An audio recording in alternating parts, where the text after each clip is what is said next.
All right, welcome to the lecture. This is the Statistical Foundation on Reinforcement Learning. Today's is our 16th lecture and the last lecture that we're going to talk about offline RL. Today we're going to be talking about offline RL with functional approximation and hopefully get connects us back to some of the things that we talked about in the algorithmic the algorithms for reinforcement learning part of the lecture, and also in the motivation part of the reinforcement learning research to handle like large state space and action space computationally efficiently and so on. Um,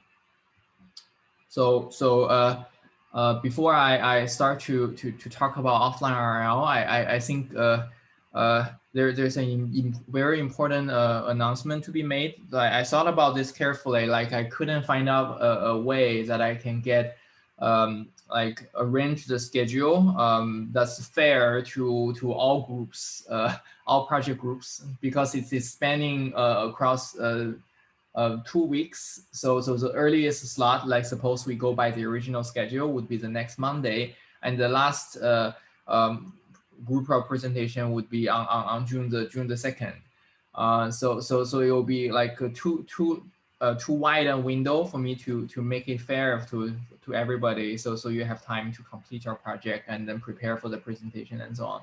So what I decided to do is the following. So in the 2 lectures in the next week, so I'll make them as a question and answering sessions, and so that I can have some like personalized help to each group, like if you guys need it.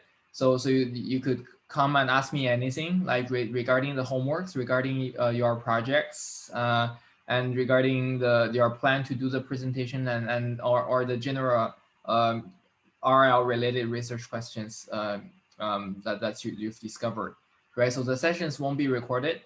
So this is the last lecture that will be recorded.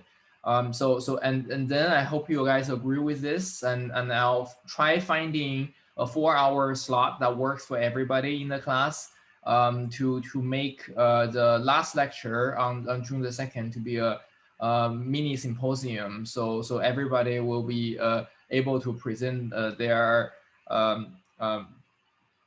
project in details all in the same day, right? So in this way, like I think we are this is the best plan that I can come up with, and I hope you guys agree with that. And I'll send another poll on Piazza to figure out the best 4-hour time slot on June the 2nd. Like, if June the 2nd doesn't work, we also have some additional flexibility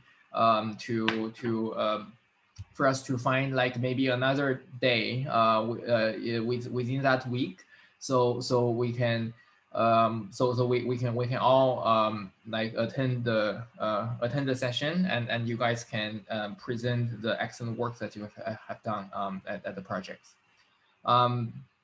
Yeah, so I'll also poll you guys on whether you feel comfortable having your project presentation recorded. This helps to make the materials available to people who are in, say, in different time zones who are attending the lectures and so on. But if, yeah, some groups that are not feeling comfortable getting your presentation recorded, that's also perfectly fine, right? So we'll just figure out a plan that works for everybody. All right, so I hope like these are agreeable to you. So the next week's lecture are still going to be on, and the Monday after next week will be a public holiday. So there are 3 remaining lectures after today. So the two lectures next week, I'll be on the same Zoom link, and I'll help addressing questions and help you guys with your projects. Suppose you run into like technical challenges and so on in understanding specific parts of individual papers. All right, so that's the plan. So today, like I said, today is the last lecture. We're going to be talking about technical materials, and we'll finish up the lecture series on the offline reinforcement learning. So as a recap, so we talked about OPE. So this is evaluating a target policy, a fixed target policy. And we also talked about offline policy learning or offline policy optimization, or offline learning in short. So this is about like using the offline collected data and find an optimal, a near optimal policy pi hat, right? So we want to get as close as possible to the optimal policy, but using only the offline collected data with no interactions with the environment. The approach that we took is via the uniform of policy evaluation. So this allows us to simultaneously evaluate all policies within a family of policy class. And if that policy class contains the optimal policy, then we will contain the policy that your algorithm chooses. Then we can make use of that result to imply that we can do offline learning in a very similar way to the supervised learning setting. There were different. So in the last lecture in particular, we focused on offline policy learning because we've already covered OPE in details in previous lecture. So the last lecture focused on offline policy learning, and there were different approaches towards offline policy learning. So what we focused on is a so-called model-based approach, and part of this is because the various different algorithm design approaches that allows us to break the curse of the horizon happen to be model-based approaches in the tabular setting. So when we use model-based approaches to evaluate the target policy, then the OPE is essentially the plug-in of the estimated model parameters, including the transition kernels, rewards, and so on. And then we can, like, for instance, just run value iteration on the empirically approximated Markov decision processes to obtain the empirical optimal policy, right? So that's what we call ERM. And if you started on the homework 3, so you will see that in a restricted setting, in a contextual banded setting, so I asked you guys to work out the offline policy learning results besides using ERM, but also using the principle of optimism in the face of uncertainty and pessimism in the face of uncertainty. So ERM is finding arg max of v hat of pi, and optimism. So this is finding arg max of v hat of pi plus some bonuses that we apply to individual policies to reward them for being potentially better. So what we want to add here is is to optimize upper confidence bound of these policies. So we will have some confidence bar b pi over here that we can. So that will be optimism, and the corresponding pessimism principle would be to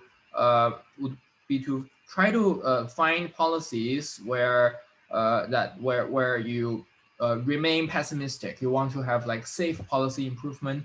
So instead of maximizing the upper bound, you wanted to maximize the lower bound of the policy's estimated value, right? So you are pushing up the lower envelope. So whatever that you get, then you know that the value that you get is a valid high probability lower bound of the actual value of the policy, right?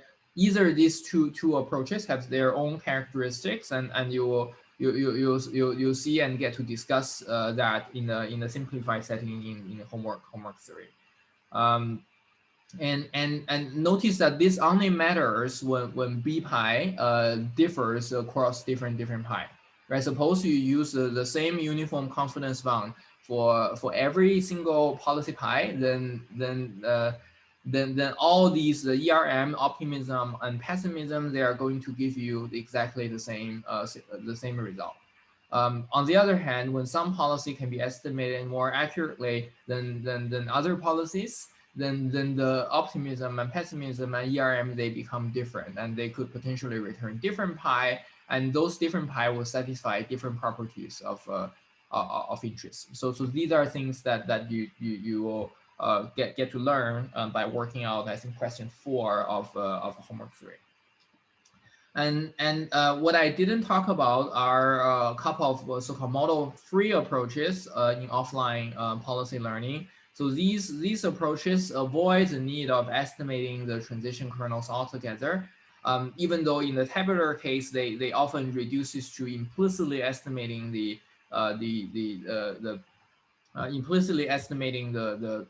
transition kernel. Like we talk about the fitted queue iteration in the policy evaluation case and showed that it is actually identical to to a model-based approach. And there are other algorithms that does data splitting. So if you split your data into multiple independent epochs, like say you have n trajectories, you divide that by k and say I'm gonna run an iterative algorithm for k iterations. So in every iteration, you will be able to use one case of the data to, for instance, estimate the gradient or estimate the quantities that you need to update your value function or the policy. And if you add that with the variance reduction technique, then this becomes a popular algorithm that you can use, and it also actually achieves the optimal sample complexity for offline policy learning. So we didn't get to talk about this, but in this new paper by and myself 2021, we extended this approach to the offline RL setting and simultaneously solved the infinite horizon case, the finite horizon stationary case, and finite horizon non-stationary case with optimal sample complexity. And today we're going to talk about the more general point of view of this fitted queue learning for policy optimization. So previously we talked about fitted queue iterations for policy evaluation, but today we're going to be talking about fitted queue iterations for policy optimization. And we're going to discuss that in a more general setting of a functional approximation when the number of state spaces are very large and when we cannot hope to see every state even once. So the story goes that we've mainly focused on the tabular setting with finite state and finite actions. So under this setting, this is a simpler Markov decision process setting and arguably like the most fundamental. And the good news is that the problem is almost completely solved. So we have matching upper bounds and associated information theoretically lower bounds for all settings of interest. You will see that the n is a number of trajectories in the finite horizon case, and dm is a state action visitation probability given by the logging policy, and we're taking the minimum over state and action pairs. And you can see that in the stationary case, when the state transitions are identical for different time steps, you can save a factor of h from the non-stationary case, in which you cannot average your estimate of the state transition kernel over the time horizons, over the individual steps within the same episode. So these becomes like more challenging because there are conditional independencies assumption and type of martingale decomposition. They are no longer true in the stationary case, but there are techniques for us to obtain the upper bound that knocks out the factor of HQ of horizon in the planning horizon in the sample complexity.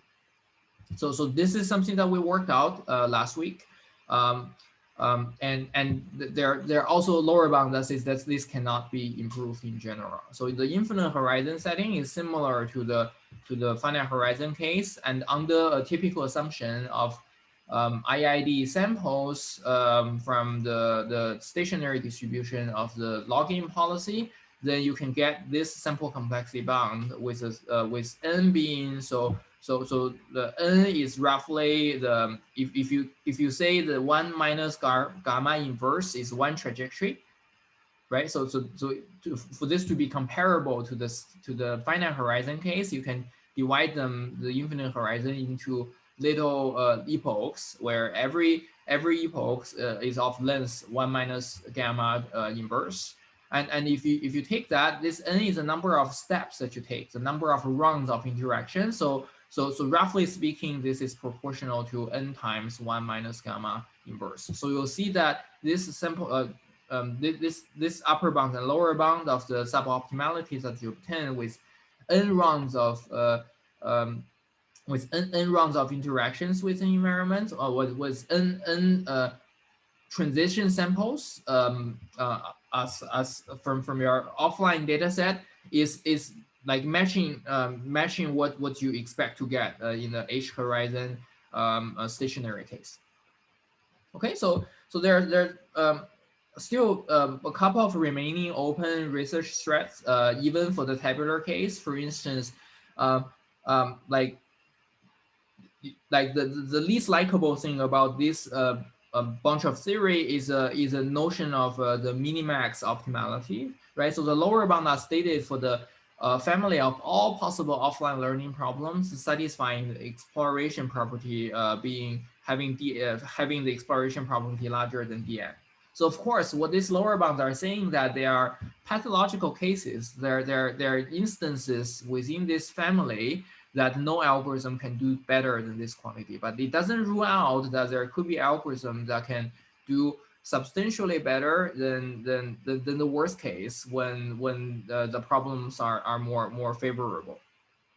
Okay, so in particular, so you may wish to come up with upper bounds in which you replace this 1 over dn parameter with something that more explicitly depend on the importance weights, just like in the pointwise convergence, where we have this kind of bound that looks like sum over t from 1 to h, and sum over different s and a, and the pi s a, the mu s a, this square, and the summation of the conditional variance of the value function. So in the policy offline policy evaluation case, you can actually get this kind of adaptive bound that depends on every fixed pair of mu and pi. But that perspective got hidden underneath this is 1 over dm in the offline learning case. So there's still this open question of how we can get like per instance optimal bound for the offline learning problem. Yeah, so one natural thing to expect is that can we actually just replace this pi with pi star and then have some complexity parameter that got multiplied in front of this sample complexity in front of this convergence bound for pointwise OPE, right? And moreover, though, there are other settings involving, say, suppose like we do not know the rewards and ahead of time, and the rewards can be selected by an adversary after the fact. And in this case, like, can we still learn the policy given a data dependent reward that are specified after you've collected offline data? So this is typically the case, like when you collect the offline data and then try to optimize the policy, but maybe like the objective function now after looking at the offline data has changed. Your boss suddenly realized that there is a new characteristics and you need to capture in the definition of the reward. And then your boss got that intuition by looking at the data sets that you will be using to optimize your product, and how would the offline learning work in this setting? So in the task agnostic setting, so maybe when we collect the data and we do not really know like what the rewards should be, and the data set doesn't actually even contains the reward. So the data set will only be S A and S prime. I from 1 to n rather than SASR, right? So without observing the reward, so what are the things that you can do? And finally, so this is arguably the most open research strat. So is to deal with the functional approximation case. So you've seen in the Pac-Man example, and also in your second homework when you work out that that control problem of with balancing an inverted pendulum, you see that functional approximation can sometimes come pretty handy, because that allows you to use a very small dimensional representation, like a 4-dimensional representation, to represent an infinite continuous state space more accurately than any discretization of the state space that you can come up with, and learn significantly faster. Okay, so this lecture, therefore, is about functional approximation. So I'll first talk about functional approximation in reinforcement learning in general. So what are some of the ideas, and what are the quantities that people are approximating using, say, a linear function or neural networks? And then we're gonna zoom into a particular algorithm, fitted Q iteration, that got applied to the offline reinforcement learning setting, so offline policy learning setting, in a function approximation regime, right? So so I borrowed some materials from Nanjiang's excellent course at UIUC, and also the analysis of the fitted Q learning is based on the AJKS book in the chapter 15. Okay, so that's the plan for today. So let me give a recap of the motivation for functional approximation. So in many of the real life reinforcement learning problems, the state space can be very large, not discrete, or continuous. Say in robotic control problem, your observed states are typically the location, acceleration, angular velocity, angular displacement, and so on. So these are continuous variables, and also the state transitions from one state to another after you apply in some actions. So these actions could be torques that you apply to your servo motor, the rotation speed of your blades on your little helicopter. So both the state space and action space, if you discretize it and use Markov decision process to model that, will result in exponentially large state and action spaces. And planning horizon can sometimes also be large. Say in a game of chess, there are typically dozens of if not hundreds of plies that you have to play against your opponent in order to receive the final like legitimate reward of who actually has won this game. So the planning horizon can sometimes be large. So the kind of requirement in solving such large MDP is typically that to have a sample complexity that's independent or depending on the logarithmic in the size of the state space, right? So log S is acceptable, but linear in S is not acceptable. Like similarly for the planning horizon, we want to get rid of the polynomial dependence as much as possible. So say h to the of course exph is not acceptable, and we want poly h. But within the poly h, we also want to get this h to be as small as possible, right? So what is the best exponent such that h to the alpha is optimal? Yeah, these are some of the questions that people consider in Markov decision processes. And for the tabular case, like we know that we can get something that depends linearly in S, and with a pretty like naive approach, you can get S squared dependence. And we focus a lot of our efforts on introducing all this trick of law of total variances and Bernstein's inequality with the purpose of reducing the exponent on the planning horizon. right? So in the function approximation case with large MPPs, a lot of those techniques are still applicable, but not all of them.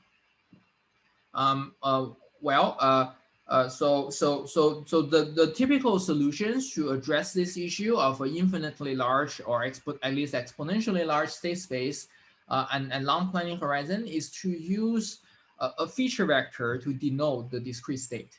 So let's say that you are playing chess. And by looking at the state is completely described by your board at the moment. So when you look at it, and you can see that you have two remaining bishops and 7 pawns and 1 queen, and your opponent has this other um, pawns that are remaining on the board. Then you can use it to estimate your advantage. Suppose you take this action rather than that action, right? So by featureizing the state, and you can represent the value functions using some linear or smooth mapping of those feature representation of the state, right? And by combining this feature representation, so from S, we can come up with a feature approximation of phi of x s. And when the action is continuous, we can do SA to some feature map of phi of SA. And these feature map are in R to the D. And then you can use the continuous optimization techniques and the continuous function approximation technique to say that, well, maybe we can come up with some kind of function that takes this as a some kind of parameterized function which takes this and it approximates the value function of S. And in this case, maybe this can be used to approximate some value function, the Q value function of S and A. Right, so that's a typical idea that people use to address such large MDPs. But then a lot of additional questions comes about. So what are the assumptions that we have to make about this function? So we can say that this f theta is in some function class f, and for every theta in this the Euclidean ball, then we can we specify one particular function of this f. Do we need that there exists like a function within this function class that exactly approximate either v star function or q star function? Even if we assume that, is that sufficient for us to do efficient reinforcement learning with large MDPs? Moreover, like when these functions are nonlinear and we are optimizing certain objective functions, are these objective functions convex or not? And can we tractably optimize those objective functions?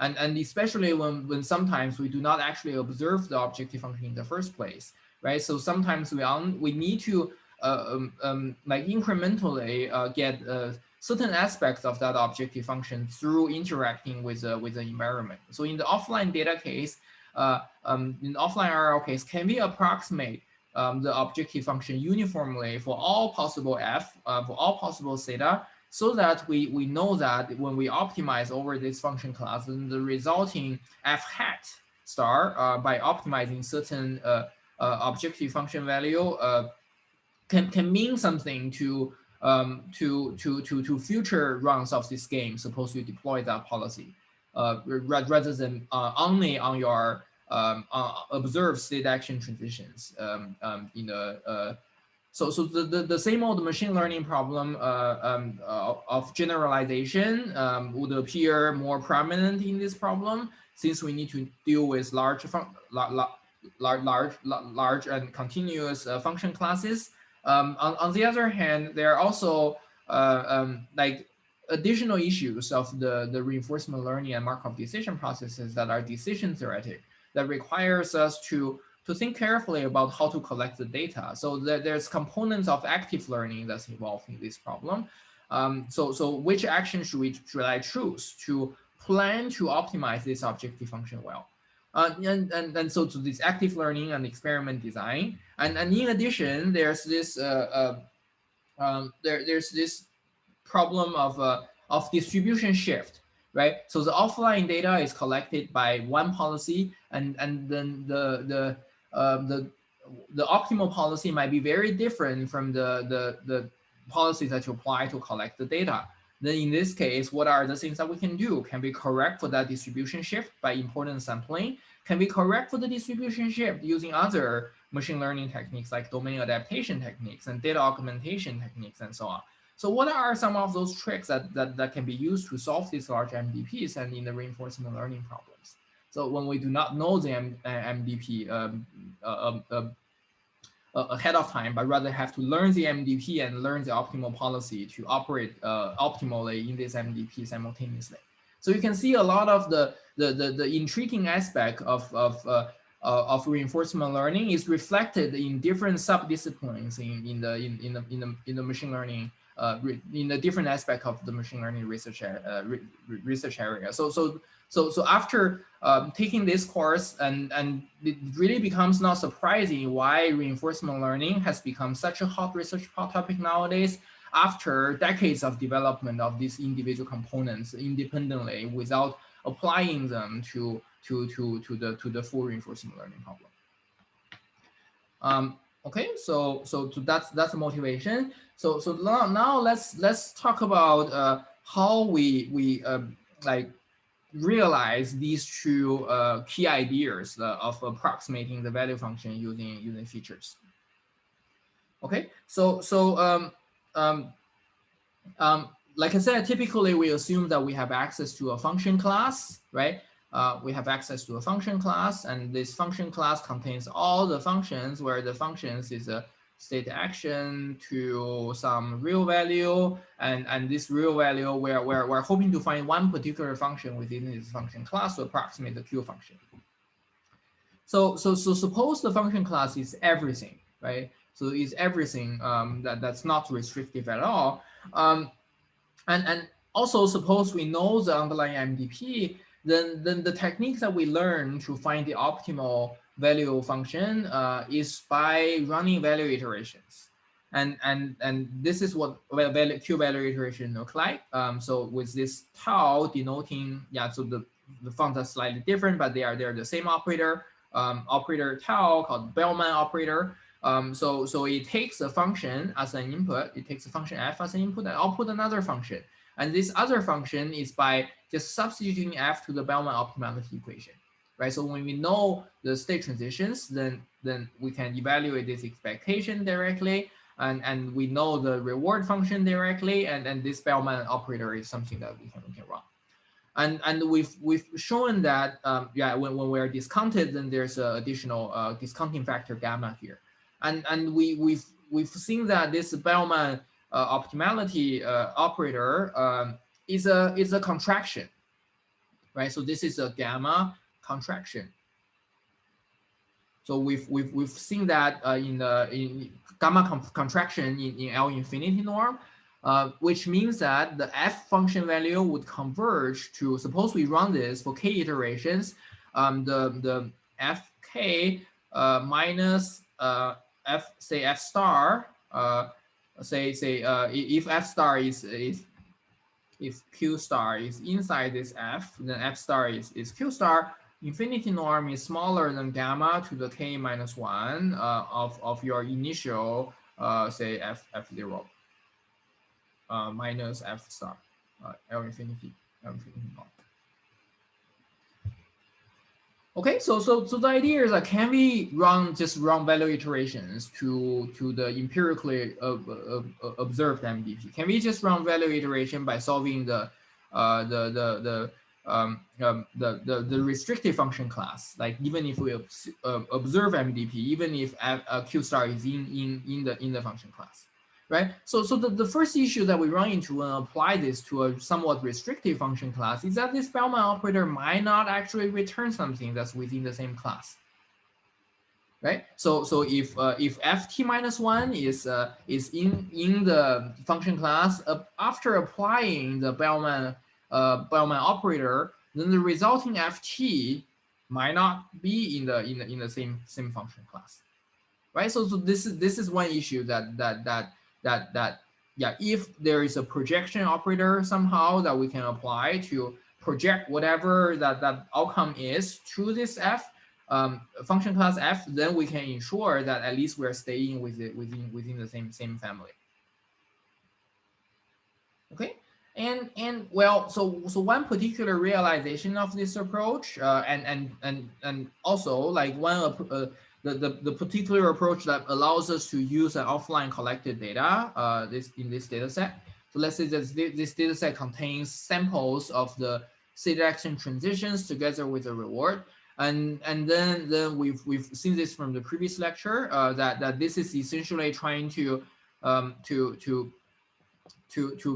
minimize the least square objective function by optimizing over f iteratively. So notice that this ft minus one is given, right? This ft minus one is given. So this is really trying to find the particular projection, right? So what this is, this is an approximation. This is an unbiased approximation of the Bellman operator of Bellman operator uh, of ft minus one. And in the cases when the state transitions are deterministic, and this is equal to tau ft minus one, if a deterministic transition.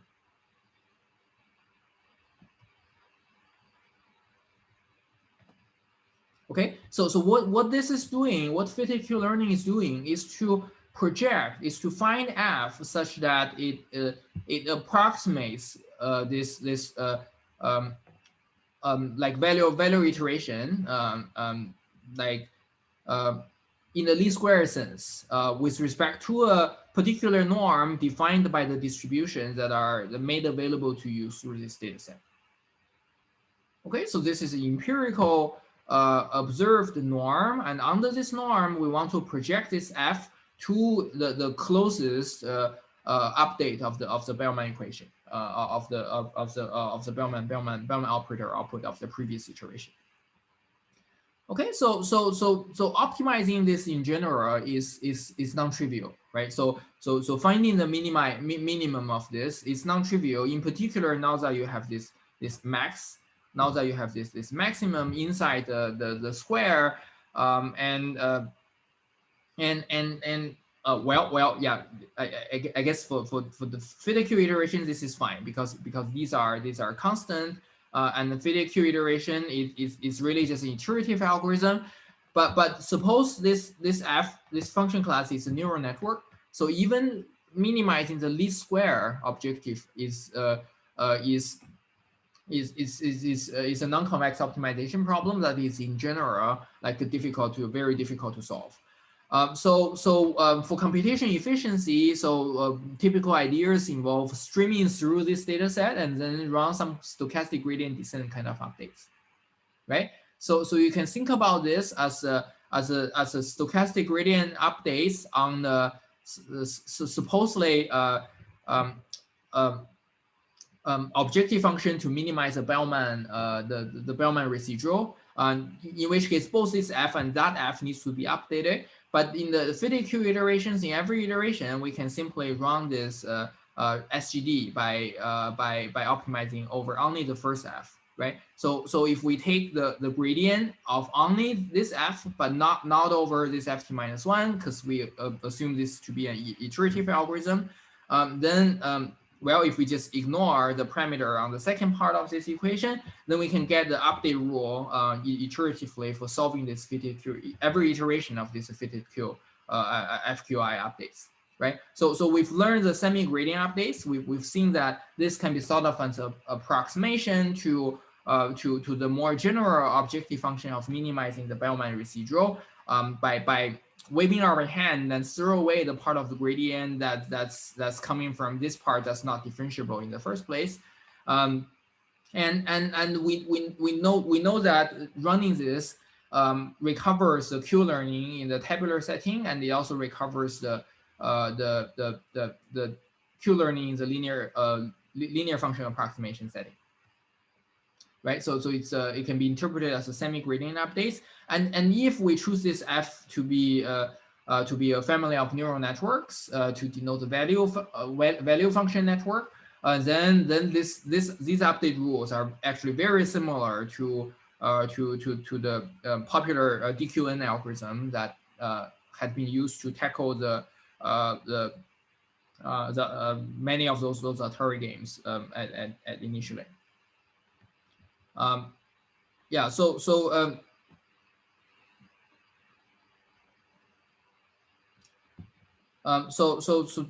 this is trying to connect this to some of the things that we learned. So notice that for the Q-learning and it's off-policy methods. So which does not require every sample of SA and S prime and S prime to be coming from the same distribution. You do not require this to be coming from the same the same policy that you use there you're currently optimizing. So they're off policy methods, and in the fully offline case, this behavioral distribution, as you do data splitting of the data set, will remain exactly the same, and it's not going to get updated. So you won't be able to update your policy by epsilon greedy and then the greedy policy with respect to the new updated f theta function like you did in the homework. So it's a significantly more challenging setting. Then the question is about does this actually work? Does fitted Q iterations both in inner loop and outer loop, do they work at all? Like the first thing to observe is that if we assume realizability, then we know that Q star is a fixed point of the Bellman operator, right? So tau of Q star is equal to Q star. But what we do not know is that whether the algorithm will actually get to Q star before like running into issues, for instance, getting stagnant here or there, or starting to oscillate between 2 points, or even diverge to infinity and not really reaching a unstable fixed point Q star. Right. So the bad news is that the convergence guarantee for such updates is typically not ensured. So even if we are only using a linear function approximation, even if the function approximation is realizable, and even if we do not have to estimate parameters of this MDP. So here's a concrete example on why this is actually the case. So let me parse this example for you. This is a very simple example with just 2 states. And deterministic transition and no rewards at all. So what it is saying is that there are 2 states, x1 and x2, and x1, there's only one action. You take that action, you transition to s2, and then get 0 reward. When you're at x2, then you take your only action that's available, you transition back to yourself and receive 0 reward. So we know that in this case, trivially, the optimal value is 0. The optimal policy is to keep taking this action and taking the only action. There isn't even like another policy to be suboptimal. So it is really the most trivial example out there. On the other hand, so let's say that we come up with a feature of the state 1 and feature of state 2.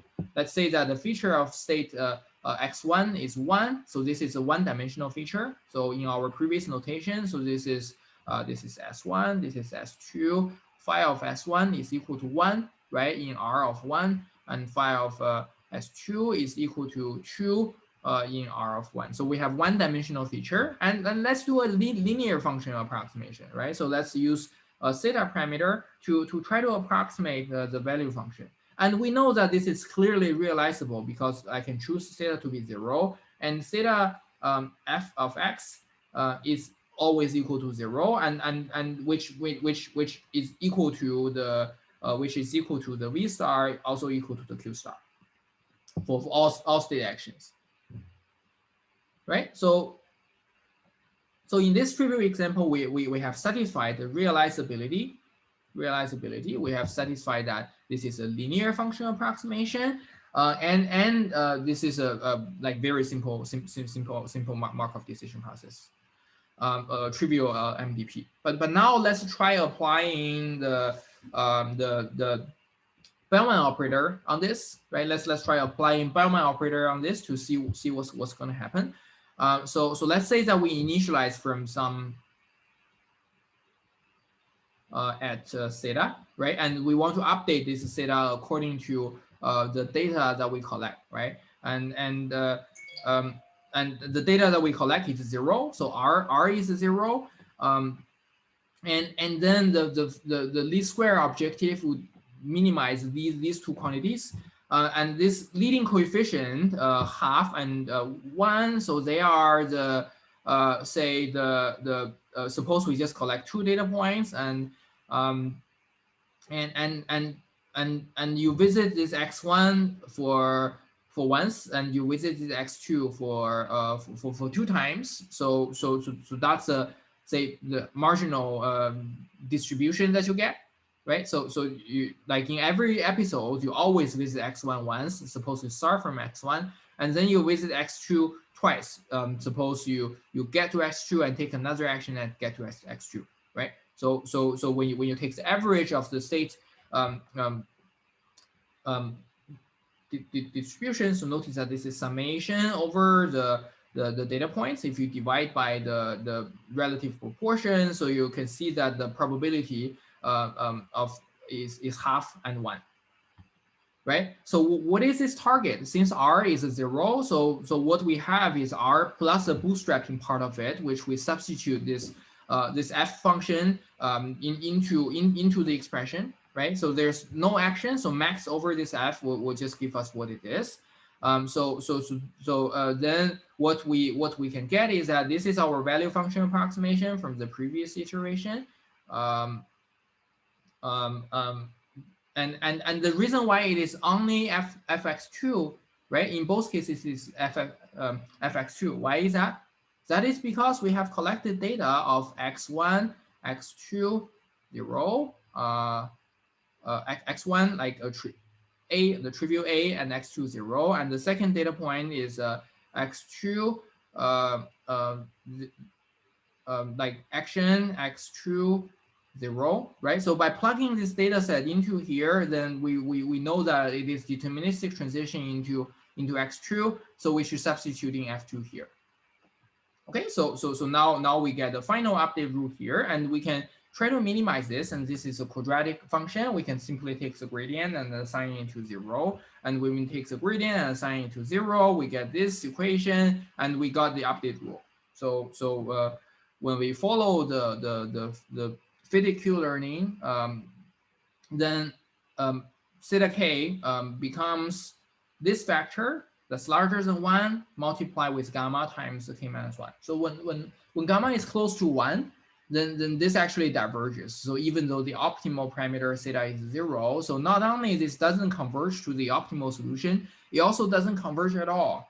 Like adding projection doesn't actually help here, right? So if we add a projection, let's say that if we constrain theta to be from minus b to b, then this will diverge to the largest possible value, which by no means represents the true value function. So even though it converges, it doesn't really diverge to positive infinity or negative infinity, but it doesn't really converge to the optimal solution at all.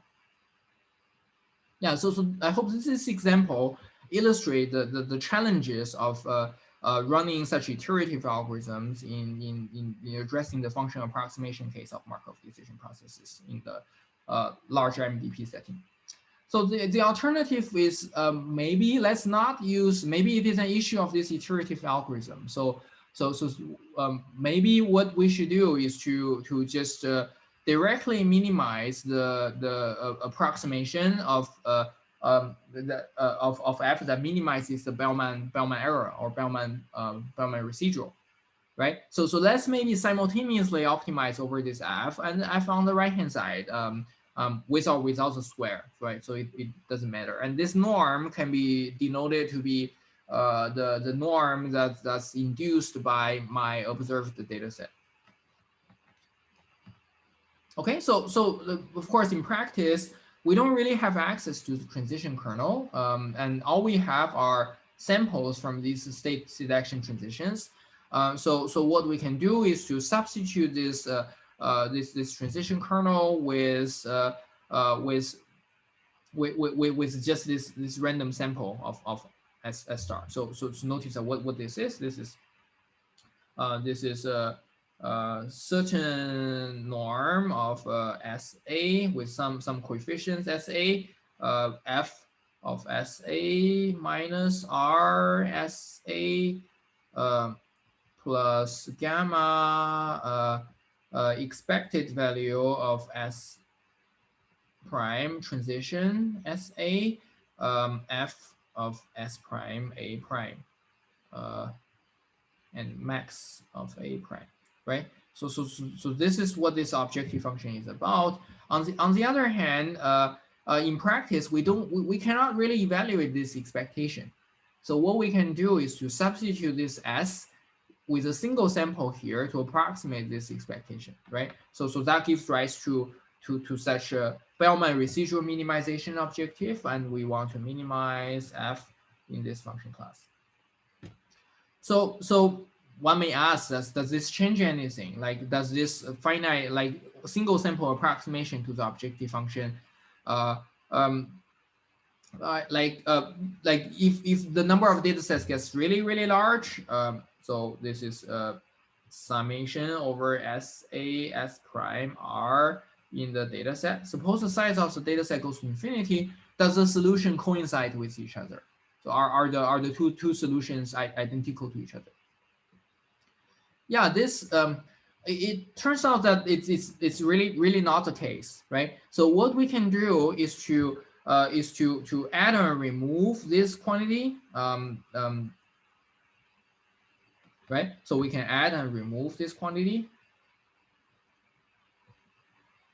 and then expand this square term. So you will see that you have the two square terms of each individual terms grouped together, right? You'll also have this cross term, and that cross term look like the expected value of FSA minus tau FSA, which doesn't depend on the transition, and multiply with tau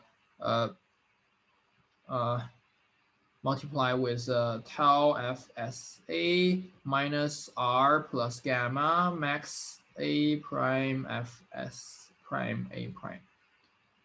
Right, so you have a max of S A prime here. Right, so if you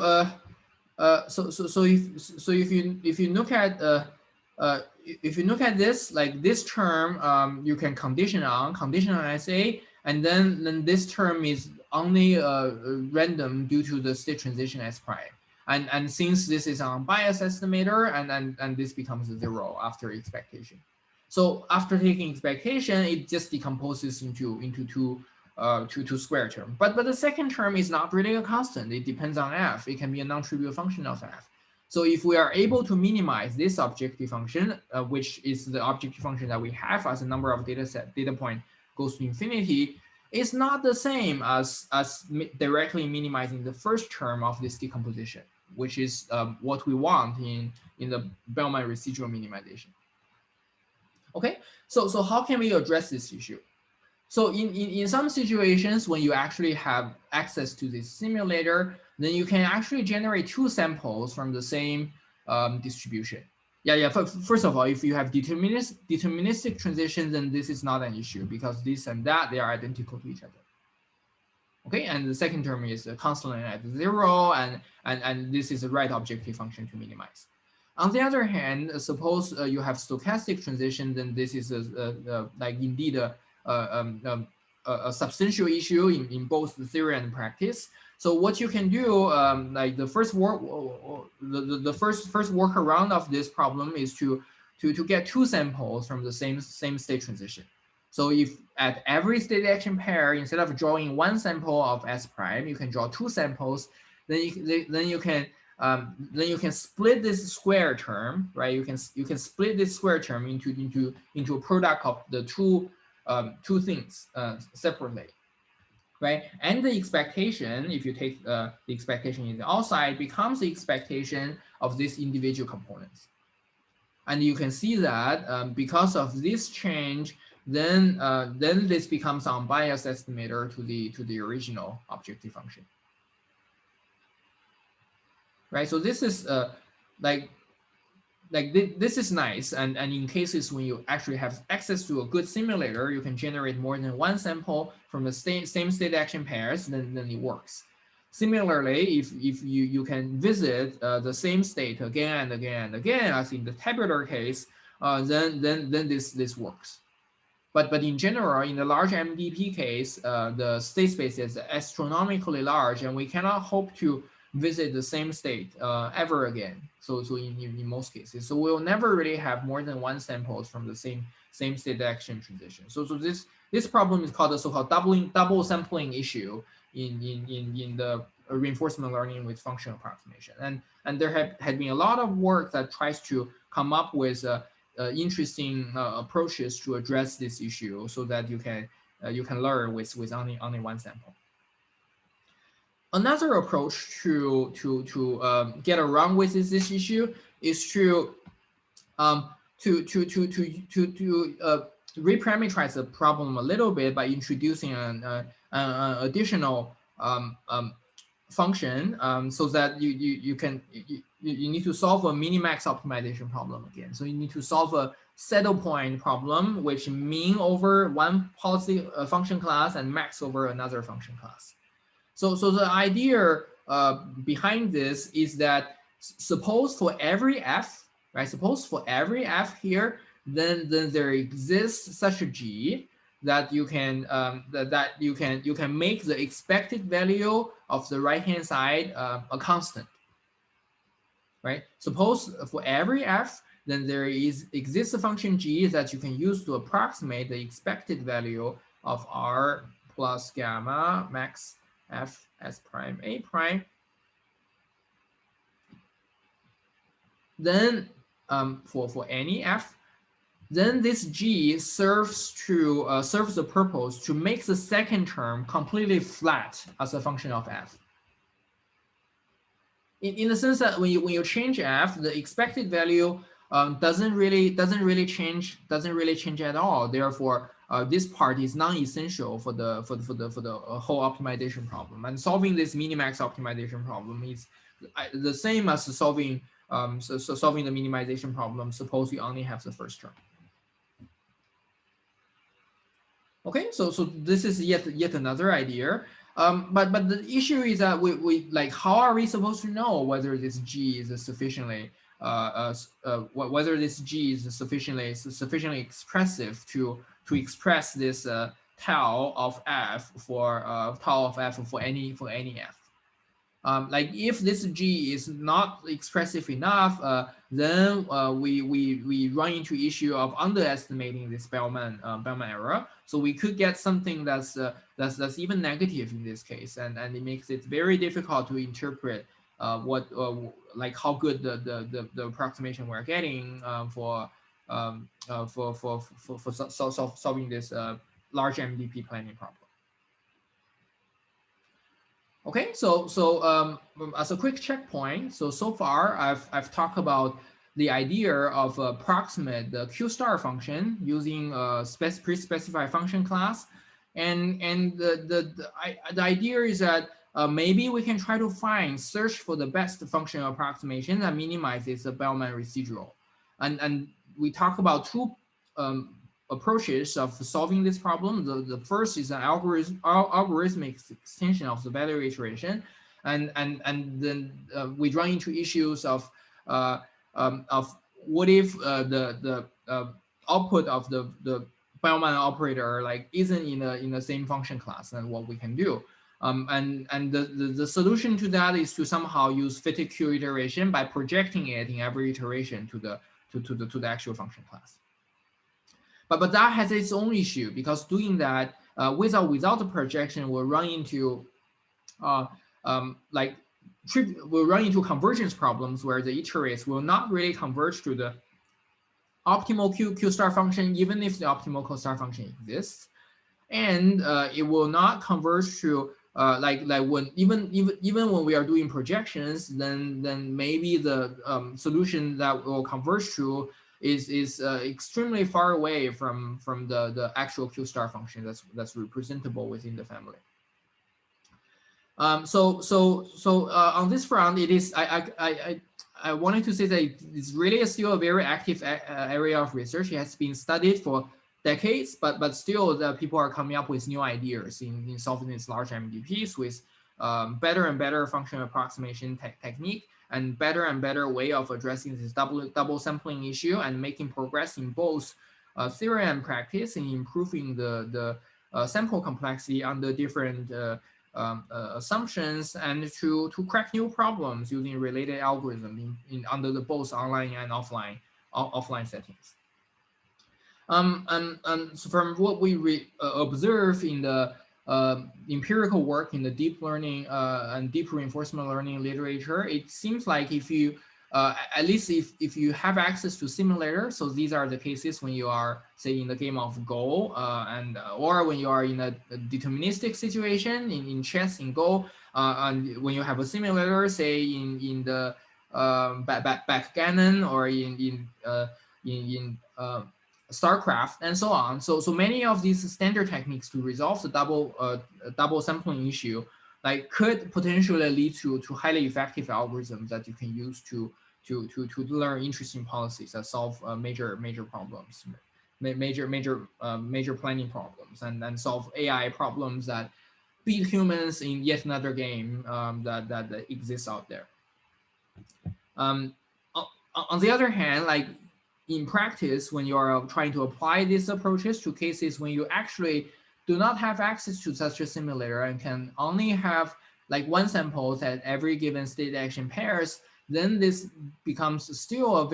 remains a very challenging problem, and none of the approaches like completely resolves the issue of representation and the requirement of double sampling. Okay, so another thing that I wanted to mention about this general coverage of functional approximation is that the Q function is not the only function that you could use in a neural network to approximate, right? So like recall that in the first couple of lectures we learned about occupancy measure. We learned about the primal and dual interpretation of solving the MDP with a linear programming interpretation, right? So for every Bellman equation, regardless of Bellman's consistency equation or Bellman optimality equation, there is a corresponding dual Bellman equation with respect to the occupancy measure. And when you are solving the primal problem of trying to find a feasible solution that is satisfy the Bellman optimality equation, it is equivalent to find the dual optimal solution that tries to tries to maximize the product of the reward function with the occupancy measure, where the occupancy measure satisfy some kind of like Bellman equations on their own rights. Right. So besides functional approximation on Q, a very active area of research nowadays is to approximate other quantities of that appear in reinforcement learning. For instance, can we use neural network to do a neural density estimation to approximate the occupancy measure while satisfying the as much as possible the summation of the approximate Bellman equations associated with the occupancy measure? Right, so that's a dual of the fitted Q learning, and essentially by doing that, you are doing a functional approximation based estimator of the marginal importance sampling approach by simultaneously approximating the occupancy measure of the login policy and the target policy, and then the ratio of that will give you the right distribution shift corrected. So what I'm saying is that the pi s over the mu and these are the states that you observe. Suppose you observe the data according to mu. Maybe there's also r, and and pi of a given s, mu of a given s, and this multiplied by r, right? SA, right? So we know that this in expectation, like if we can estimate these quantities, is identical to v pi, right? So what a slightly different Bellman a slightly different like functional approximation objectives that are dual to the physics learning iterate is to actually maximize this f such that I use say f1 and f2 to approximate f1 s over f2 of s pi over mu as and r s a and satisfy some additional constraints that that the Bellman equation of this occupancy measure by plugging this mu with f. Okay, so the Lagrangian form of this is very similar to the Fidel iteration.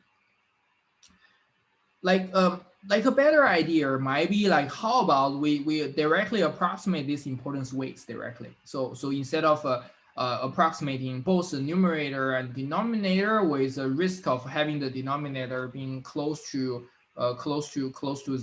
zero. So maybe we can directly maximize over some weight function, and then expectation over the weight of S and A, R of SA, and subject to a linear system of equation, linear constraints in W directly, right? Which is the realization of the same Bellman equation, but now stated in terms of importance weights.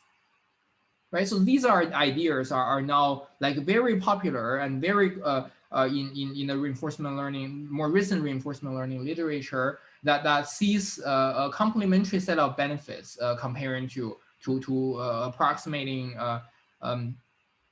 approximating only the Q star function.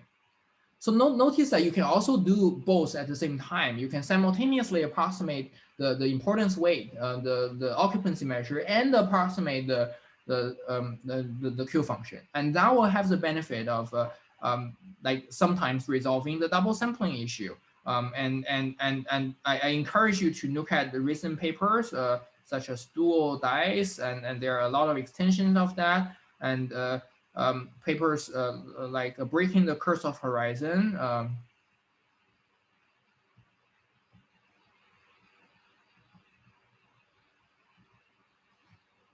So these papers and related work, they try to develop the offline policy evaluation part of these optimization based approaches, and there are extensions of this that apply the same ideas to offline learning directly.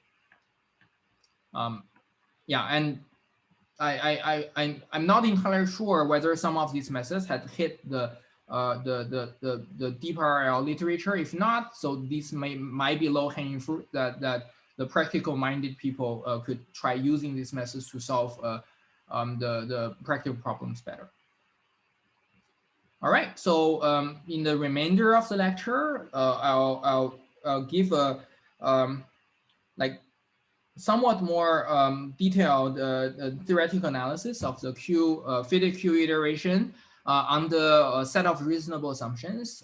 And before that, I will take a short break. And now it's 2:13, and we'll resume at 2:18.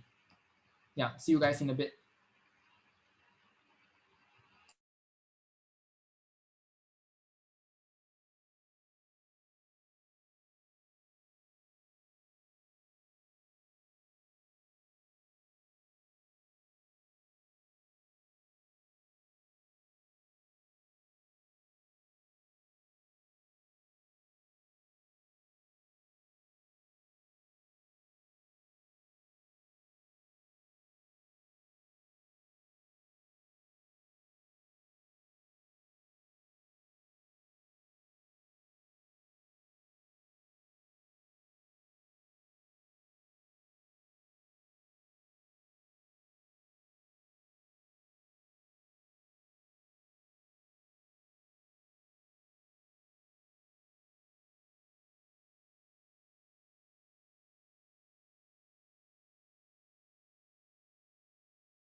Okay, everybody. Welcome back to the class. Uh, as I said in the remainder of the lecture, I'll provide one instance of the theoretical analysis of the fitted Q iterations in a functional approximation setting, and show that under a set of um, like somewhat strong assumptions, then we can prove that fitted Q iteration actually works, and it provides the polynomial sample complexity and with parameters that are quite natural. So even though there are some of the parameters not tight, but they are like pretty reasonable dependence on the various parameters. In particular, it satisfies the condition that it doesn't depend on the cardinality of the state space, and it depends polynomially with not too crazy dependence on the planning horizon. Okay, so let's formally set up the problem. So we'll be dealing with the infinite horizon discounted Markov decision processes with state space and action space that are potentially very large. We have a discounting factor that are yeah, I guess strictly smaller than one. And we have this transition kernel that are possibly stochastic, and the reward function, let's assume the reward function is known. And the initial state distribution, yeah, so this notation was used in AJK's book, but that previously we used we used several things. We used D0, we used the mu, we used S0 when you start from initial, like a single initial state. So none of these matters. So it could be either like a random state that you choose, or some fixed deterministic state at S0. It doesn't matter. And the kind of data that we got that are offline data are assumed to be IID drawn from by drawn SI from D mu D mu S, where D mu S is a scaled occupancy measure. So D mu of S is equal to 1 over 1 minus yeah, it's 1 minus gamma. So this makes it smaller of this nu on the logging policy mu S, right? So this is a valid probability distribution. So even though in practice you have just one trajectory that's rolling out, so you cannot actually say that this is IID, but this is a good approximation. So whenever your Markov decision processes is ergodic, and after it mixes for a while under mu, then essentially you are restarting by drawing from a state IID from this distribution. And then so this only gives you SI, and AI is taken by mu A given SI, and Ri is drawn by the sum distribution with expectation being SI and AI, and SI prime is drawn from the transition kernel of SI AI. Right, so that will be the IID data set that we collect.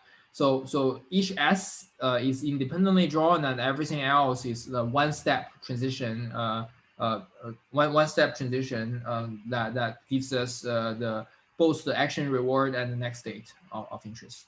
And the goal is to find the nearly optimal policy. We want to find pi hat such that the V of pi hat, the V star minus V of pi hat is smaller than epsilon. And we'd like to parameterize epsilon as a function of n and other parameters of the MDP.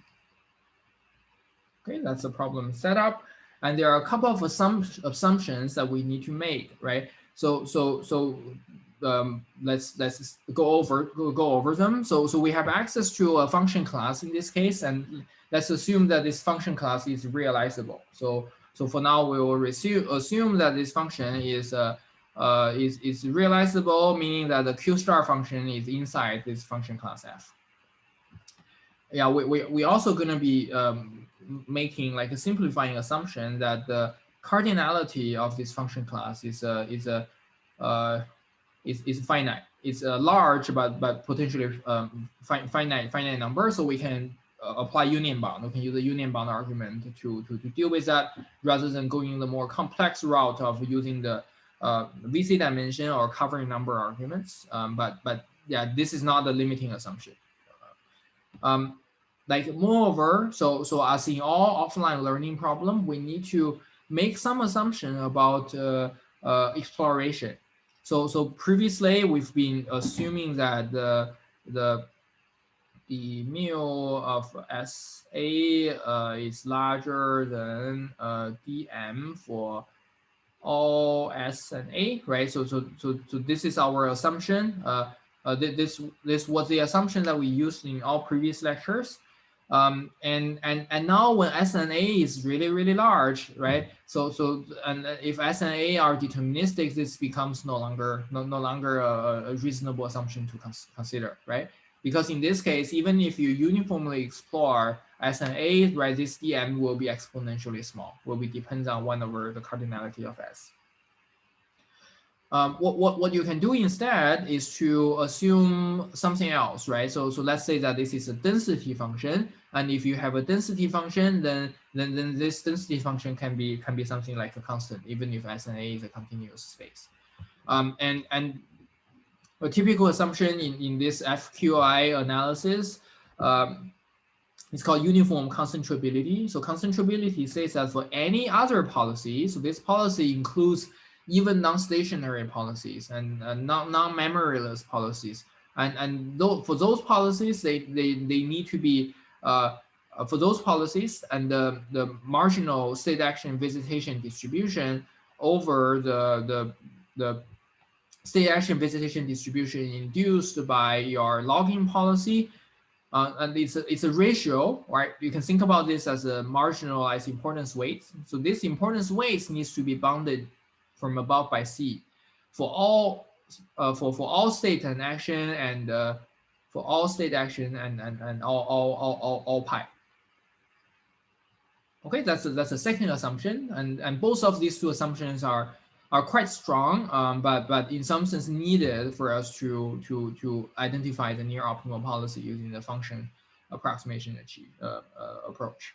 And the last assumption that we're gonna make is to get rid of this nasty issue of after applying the Bellman equation, the function is no longer in the given function class. So this requires this function class to like reproduce itself under the Bellman operator. So we call this the Bellman completeness assumption of the function class. So it says that for any function class, for any function within the function class, if we apply the Bellman operator, it remains within the same function class, right? So there's several cases where you can realize this condition, but for now, let's since the only part that we use it is to ensure that after applying the Bellman operator, we remains within the function class.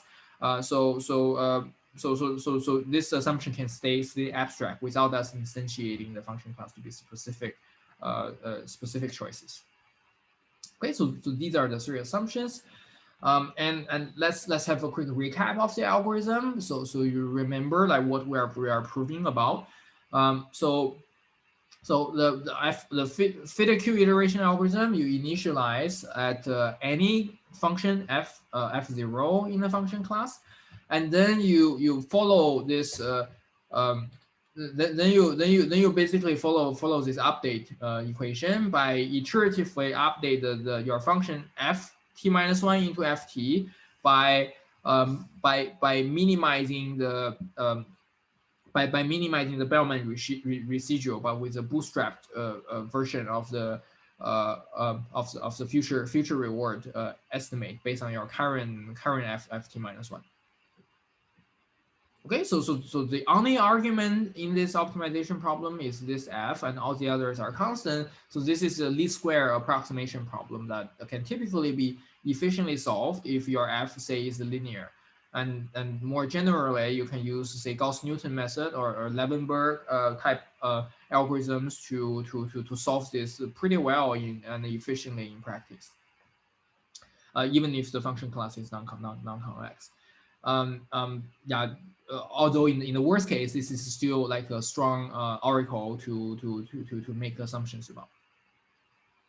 The last thing I wanted to say is that for every f in this function class, there's a natural policy associated with a greedy policy for this for this function class. Then the policy of interest is the one that maximizes the Q function approximation by choosing the action that maximizes the estimated value. Okay, so that's how we define pi k. And what we're trying to prove is that as k gets larger, the value of pi k will goes to 0 as k goes to infinity, right? So rather than goes to 0, it will go to something that depends on, say, order 1 over square root of n type of thing, right? So that's a standard statistical convergence rate that you would expect. And as k goes to infinity, this is computationally, as we run many iterations, and the value function will converge to something that in the local neighborhood of f star. Okay, so now let's let's do this. Well, so that's so this is a theorem statement. So this is what we can prove under these three assumptions, which says with high probability, then the suboptimality of the policy that you obtain is close to the optimal policy with these two error terms. And the first error term is a statistical term that goes like 1 over square root of n with this log of function class that's coming from the uniform convergence. That's coming from the optimization bias.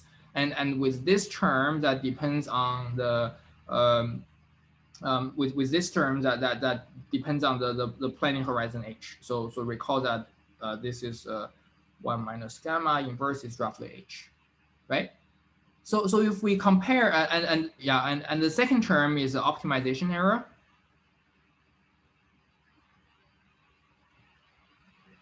Yeah, so the optimization error is coming from the optimization error, like it goes to 0 as k gets goes to 0 exponentially as k gets larger, right? So when we run this for a logarithmic number of iterations, then this term becomes negligible.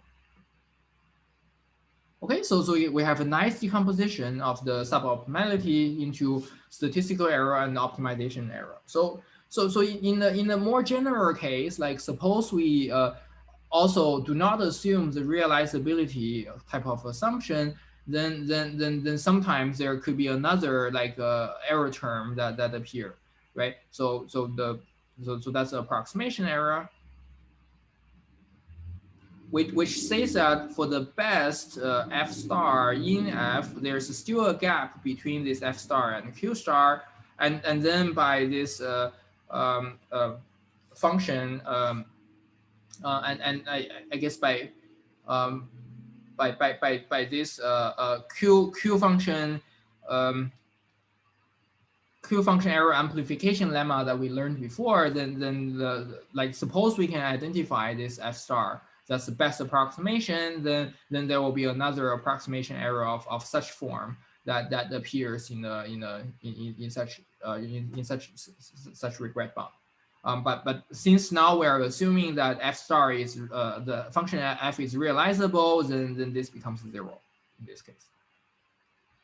Okay, I hope that explains the theorem. And another thing that I wanted to discuss is that So if we look at this expression, so the 1 over square root of n, so this is clearly the optimal dependence on n, and the logarithmic dependence on the size of the function class. This potentially is also optimal. Like it might not, because if we reduce this into the tabular case, there might be an additional factor of s that's involved, right? So remember, in the family of deterministic policy, this f is the cardinality of f in the tabular case is a to the power of sh, right? So if we take the log of the cardinality of f, then we get another factor of s times h log of a in the square root, right? But the kind of bound that we expect when with the optimal dependence on s is actually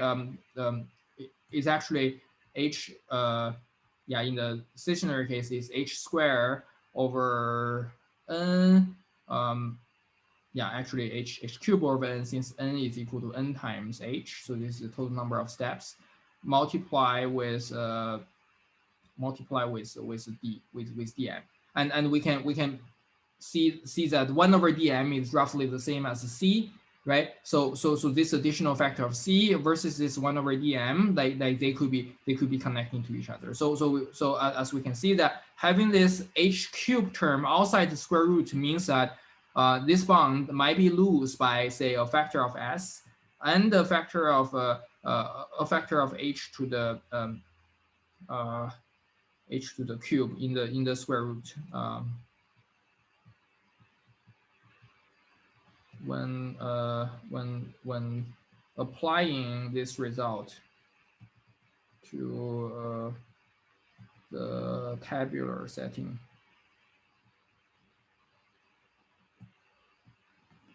Okay, yeah, still this is something that's highly non-trivial, because in this case s is actually astronomically large, and now instead of depending on s, now you depend only logarithmic in the function class, and the function class could depend on the log of f. Say for linear function class, it's proportional to the number of parameters, which could be substantially smaller than e to the power of d, which would be the discretization of a continuous state space in d dimension.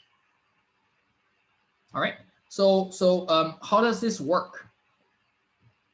So the key ideas behind the proof is to use a contraction property of this Bellman Bellman operator, and then connect this to the Q star function by adding or removing those Q star functions and bounding every term separately. And in one of those terms, you can bound it with optimization error. In the other term, after some manipulation, you can bound it with a statistical error through a careful derivation of the uniform convergence of the objective function in the fiduciary learning iteration, right? So that's a high level idea. So it's reusing a lot of the proof techniques that we've learned in this course, including like concentration and union bound for deriving the uniform convergence, including applying the contraction property of the Bellman operator from the MDP part of the lecture, and yeah, so that's basically the high level sketch of the proof, and let's get into some details, right? So the first step of analyzing this, so let's go from the left hand side. So this is what we want, and then try getting to the right hand side. So first of all, notice that this is a difference of the value of two different policies. Then we can apply the performance difference lemma by writing this as the expectation of the advantage function. So recall, what is the advantage function? So it is the difference between the Q function.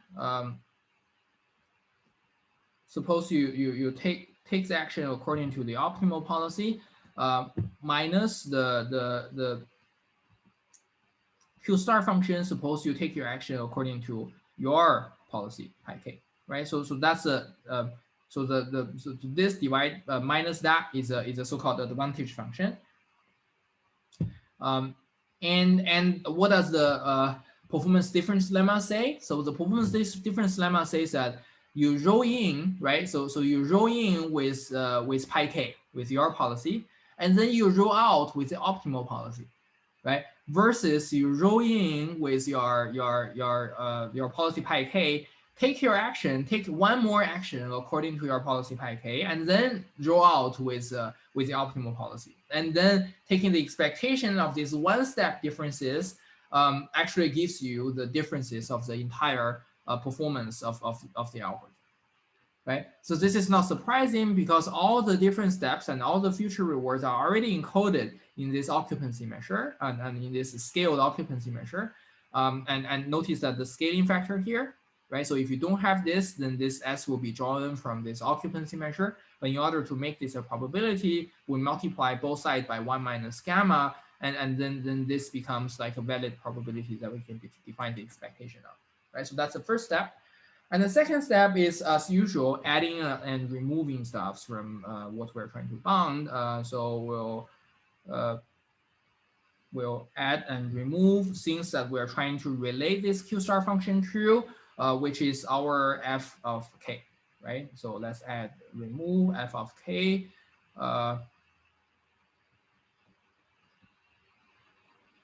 And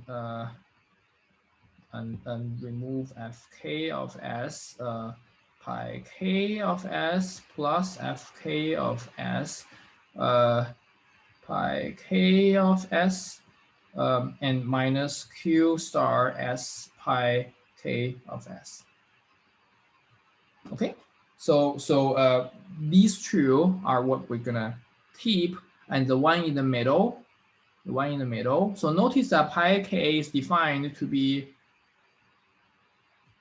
the arg max of fk, right? So therefore, this is always negative, right? This is always smaller than 0. Therefore, we can get rid of this term and replace this with an inequality. All right, and then the next thing to do is to take the absolute value, right? So let's take the absolute value and then decompose this to error term, as drawn from d mu pi and q star minus fk absolute value.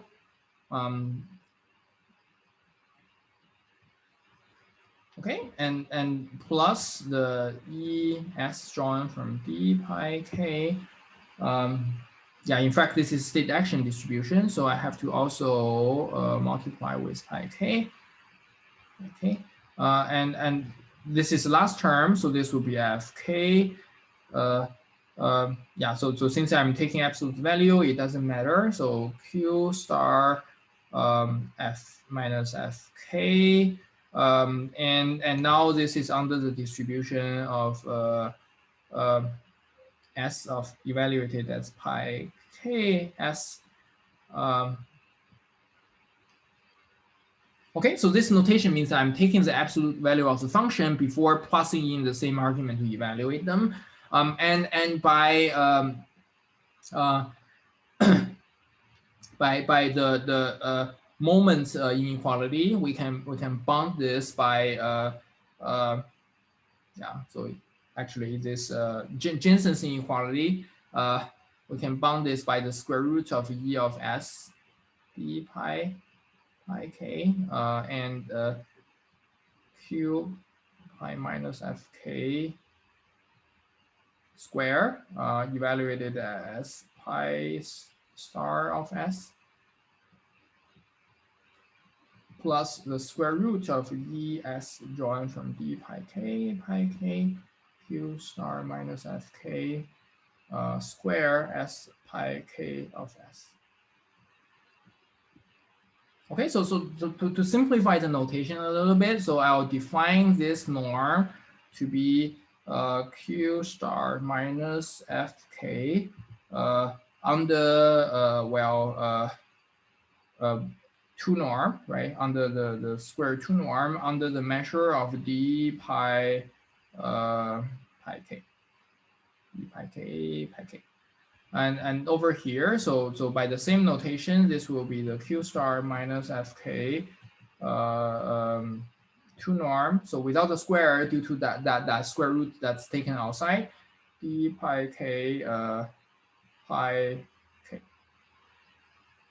But yeah, inside now this is evaluated as s of pi k um, uh,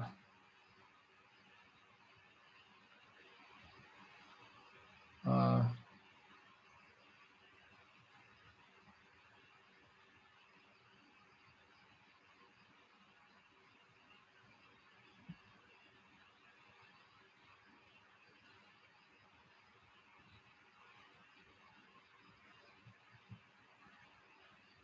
pi k of star, right? So I can similarly define these two things with the same quantity, but with not one, right? Over certain measure, right?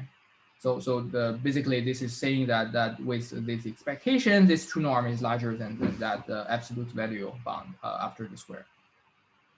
Okay, so now it reduce the problem to bounding these two terms separately. So let's go ahead and then prove something that's more general that applies to the different mu. So notice that the only two difference is that now this measure is d pi k and pi star, and this measure is d pi k, right? So that's a well, that's a two difference. Right, that's a two difference. So now let's bound something for a general measure mu here of the state action distribution.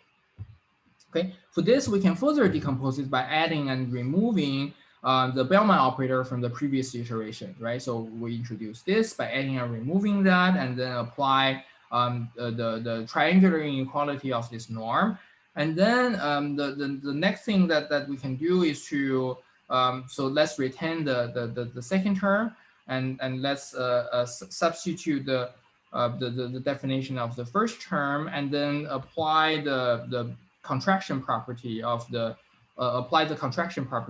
Bellman operator. So notice that this Q star is inside the function class by this Q star is inside the function class due to realizability assumption, and this Bellman operator applying to any function within the class is also still within the class. This is due to the completeness assumption. That's assumption 3. So when we when we work this out, we can apply the Bellman we can apply the Bellman equation and apply the contraction property of that, and that gives rise to this factor of gamma in front of the term that's in front of the term that's inside, right? And for the second term, right? For the second term, like what we can do is to make use of the assumption on the concentrability, right? So notice that this is some arbitrary mu, right? But what we actually want is is to convert this into by importance sampling idea, by converting this into depending on the samples that are drawn from our logging policy, right? So by doing that, by the definition, we can divide the probability of mu and multiply the probability of this nu, and then using the uniform concentrability assumption, we know that nu over mu, this is bounded by C, and this one is in the square root, so you end up getting a square root of C factor that's in front, and then we can change this measure from an arbitrary nu. So notice that the assumption actually applies to all possible distributions. So for such distribution, it satisfies the concentrability assumption as well. Then we can convert it to nu anyhow. Okay, so that gives us a valid bound for the two terms. And the next thing to parse is this inequality. So what are we really doing here? So basically we're applying the max. We're first like put this square root inside, right? So by Jensen's inequality, so you have e of x squared smaller than e of x squared. So we'll end up getting the max a q star minus max a f star square, right? And this, thanks to the max property, is also bounded by the max of the differences of them together. Right. So by applying this and then that, and then you can get this inequality. Okay. So once we once we have this, what we can what we can do next is to do a maneuver of this more complicated nuking form by rewriting it into the same kind of norm form that we had before. This is like a very subtle point of the analysis. So the idea is that so notice that we're doing this max of A, right? We're doing this max of A, and we can we can take those we can take this action to be the arc max of the differences of these two. And if we do that, and then it mixes over all the so this is a policy that roll in with new, and then take action A prime according to this rule. Okay, so this is also a valid policy, and this will introduce a certain distribution on the state action pairs, right? So basically this is a like a mixture kind of policy that's a combination of this policy, a combination of this measure new that gives you the input state and action, and for the next round, you will apply a slightly different policy that takes this action A according to this arcmax rule. And this introduces a new policy on S prime and A prime, right? So by doing this, and we can notice that this is exactly what this expression is doing, and by doing that, we can write this expression in the same way as the Q star minus Fk minus 1 2 and new star new prime. We can change the measure into something else that is new prime. Okay, so that's what we do, and then we will get this expression, which is a recursive expression that looks like the following. And what we can do is to bound the two terms separately, and this term is more easily dealt with. Like what we're going to do is to substitute this expression back into this equation recursively, and then take the 4 over k from k minus 1 to I from k minus 1 all the way to 0, and then by keep substituting the same expression into this quantity, right? And then each time we substitute that, we'll have like one additional term that looks like that. So it leads to the summation over the second terms altogether, and that gives us the first term in the final expression. And each time that we apply this, we introduce an additional factor of gamma, and that got multiplied in front of the remaining term, right? So we end up getting this gamma to the power of k term. The second term is always smaller than gamma of k v max, right? Why is that? Because this f0 and q star, they are both valid q functions, and they satisfy the condition that the max q value is bounded by v max, and since this is a infinite horizon case, we also know that this v max is smaller than 1 over 1 minus gamma, right? So we can bound this with we can bound the second term with gamma to the k multiplies with 1 over 1 minus gamma. So how about the first term? Right, so this is a term that we need to deal with. We need to deal with next. So the idea is the following, right? So this is this is an expectation on the mu, right? And mu is our population level objective. And the difference is that this is an application of the true Bellman operator with a ground truth MDP, with a true MDP, and this is the application of the Bellman operator by solving FQI, by solving the theta Q iteration. When n is large, we expect these two things to be very similar. Therefore, it requires us, so as long as we can show that for every f, this is applying some approximate Bellman operator of f.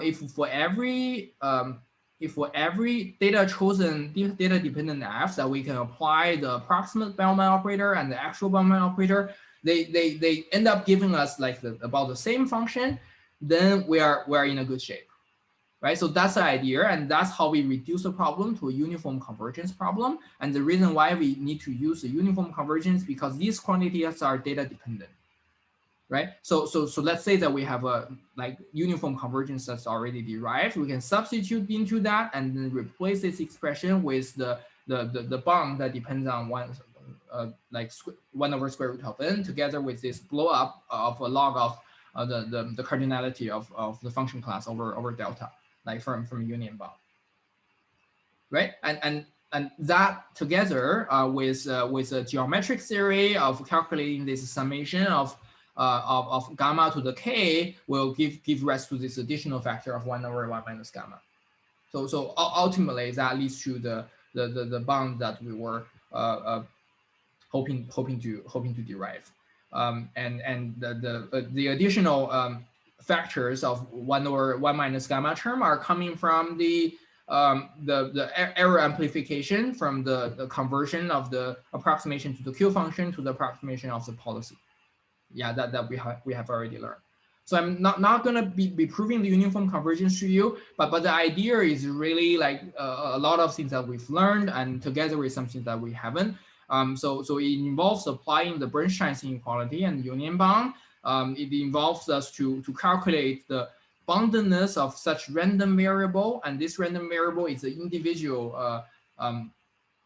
individual term that you see in your objective function of the Bellman objective function of your theta Q iteration, right? So this is the objective function you're optimizing over. So if you can show that this converges to the actual Bellman operator version of the same problem with a certain rate, then this would imply like the thing that we need in the optimization of this formula, right? So like before, for any Bernstein's inequality application, we need the boundedness, and we also need to calculate the variance of this random variable. And it turns out that for this, like notice that this is the difference of the square error, and you can bound the variance using the square error itself, right? So this is a trick. This is a new trick that you can use in applying the Bernstein's inequality. And once you do that, you substitute the Bernstein's inequality into the expression. You can see that on both the left hand side and the right hand side, it depends on the same quantity. So this is called the self-bounding trick. And the key of this self-bounding trick is to apply solving the quadratic equation, which will end up giving you this 1 over n convergence rather than 1 over square root of n convergence. And this fast rate is needed because later we're going to be taking the square root of this. And finally we plug this into the variance term and then take the square root, and that gives rise to this 1 over square root of n convergence bound in the end. Yeah, for more information and more detailed analysis of this uniform convergence and self-bounding trick for square error, so these are like commonly used tools in statistical machine learning. So yeah, please go ahead and read the chapter 15 of the AJKS book, and it has pretty good coverage over there. All right, so that's the end of today's lecture. I thank you very much for your attention, and the lectures will be. The recorded lecture will be available, and I look forward to your project presentations. And don't forget, in the next week, in the 2 lectures in the next week, I'll be available in the lecture time in the same Zoom link to help you with your homeworks or the projects that with problems that you might have run into. All right, thank you all.